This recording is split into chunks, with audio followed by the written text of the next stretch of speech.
Sir నా పేరు కవిత.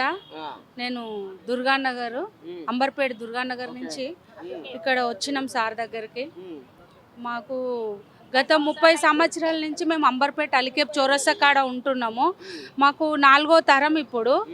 మాకు ఎన్టీ రామ్ హయాంలో మాకు పట్టాలు ఇచ్చిర్రు. అవి మేము ఇప్పటిదాకా కట్టుకోలేము. మాకు ఎట్లున్న గుడిసెలు అట్లనే ఉన్నాయి. మా దిక్కు ఎవరు వస్తలేరు, ఎమ్మెల్యేలు వస్తలేరు, ఎవరు పెద్ద మనుషులు వచ్చి మమ్మల్ని పట్టించుకుంటలేరు, మంచి చెడు చూసుకుంటలేరు.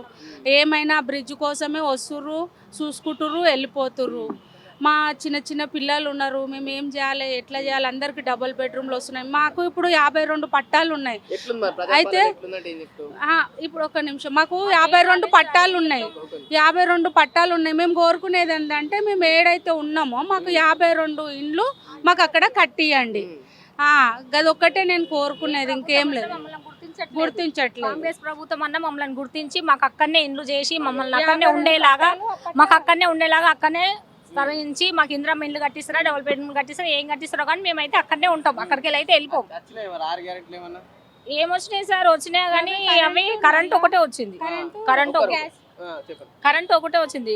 గృహజ్యోతి అని ఒకటి, కరెంట్ ఫ్రీ 0 కరెంట్ ఒకటి వస్తుంది, ఒకటి బస్ ఒకటి, అంతే వచ్చినాయి. రెండే వచ్చినాయి సార్, రెండే వచ్చినాయి కాంగ్రెస్ పాలన. ఇప్పుడు ఉండే స్కీమ్లు అయితే మాకు మాలాంటి వాళ్ళ గరీబ్ వాళ్ళకు వర్తించేలాగా మమ్మల్ని గుర్తించి, మా పిల్లలకి ఎవరు లేరు సార్, అంతా లేడీస్ వాళ్ళే బస్తీలు అయితే, మొత్తం మగ పిల్లలు అయితే అసలు ఎవరు లేరు, అంతా పెద్దవాళ్ళు అంతా చనిపోయిండ్రు.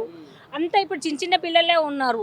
వాళ్ళని గుర్తించాలి, మమ్మల్ని గుర్తించాలి. 30 సంవత్సరాల నుంచి మేము అక్కడనే ఉంటున్నాం, కానీ ఏ ప్రభుత్వం వచ్చి మమ్మల్ని గుర్తించట్లేదు.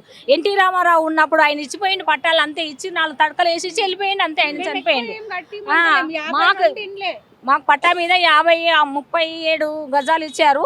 అంతవరకు అయినా సరే మాకు ఉన్న వరకు 52 పట్టాలు ఉన్నాయి. మేము ఇప్పుడే వచ్చినాం సార్, వెళ్ళలేదు సార్. వీళ్ళన్నా చెయ్యాలని సార్ వాళ్ళని రిక్వెస్ట్ చేద్దామని వస్తున్నాం సార్. నమస్తే, మేము అంబర్పేట అలికేప్ చౌరస్తా దుర్గానగర్ నుంచి వచ్చాం. మేము మా అమ్మ వాళ్ళు అక్కడ గత 30 ఏళ్ళ నుంచి ఉన్నారు. మాకు ఎన్టీ రామారావు హయాంలో పట్టాలు ఇచ్చారు. 37 గజాలు అన్నట్టు పట్టా ఇష్యూ చేశారనమాట. అయితే అది అప్పటి నుంచి మేము అక్కడే ఉన్నాం, గుడిచెలలోనే ఉన్నాము. స్లాబులు పోసున్నాయి, ఒక 12 కింద పైన స్లాబులు పోసి 2 అట్లా కట్టి వదిలేశారు. ఇప్పుడు మేము ప్రజాపాలనకి చాలా రోజుల తర్వాత ఎందుకు వచ్చామంటే, నేను రీసెంట్గా ఒక మీటింగ్కి వచ్చా ప్రజాపాలనకి. అది 1 ఇయర్ ఫంక్షన్కి వచ్చాను అనమాట. ఆ రోజు వాళ్ళకు జరగక ముందువి జరిగినాయి అని చెప్పారు. ఎక్కడ నుంచి వచ్చారక్క? చింతలబస్ నుంచి వచ్చిన నేను. ఒంటరి మహిళ కోసం అప్లై చేసుకుందాం వచ్చినాం. వస్తే ఇవన్నీ ఉన్నాయి. రేషన్ అంతకుముందు అడిగితే రేషన్ కార్డు ఉంటే సరిపోతుంది అన్నారు. మరి రేషన్ కార్డు ఉన్నాక మళ్ళీ నేను సర్టిఫికేట్ ఎక్కడికైనా తీసుకురావాలి? ఇస్తే తీసుకుంటా లేరు, అప్లై చేసుకోలేదు. ఇప్పటికి 2వసారి రావడం లేదు. ఇంతకుముందు వస్తేనేమో రేషన్ కార్డు ఉంటే సరిపోతుంది అన్నారు. సరే అని మళ్ళీ రేషన్ కార్డు తీసుకొని వచ్చిన ఈరోజు వాటి తీసుకోకుండా ఇక్కడ రాసి పెట్టిండు. సింగిల్గా ఉన్నవాడిని సర్టిఫికేట్ తీసుకురా అంటే ఎట్కింద వాళ్ళు నేను, మా అమ్మ నాన్న కూడా లేరు నాకు.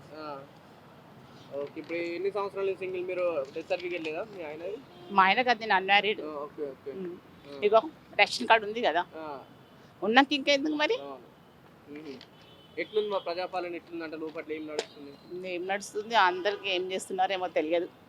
మా సమస్యకి ఏదో మేము వచ్చినాం, వేరే సమస్య మాకెందుకు? అంతేనా?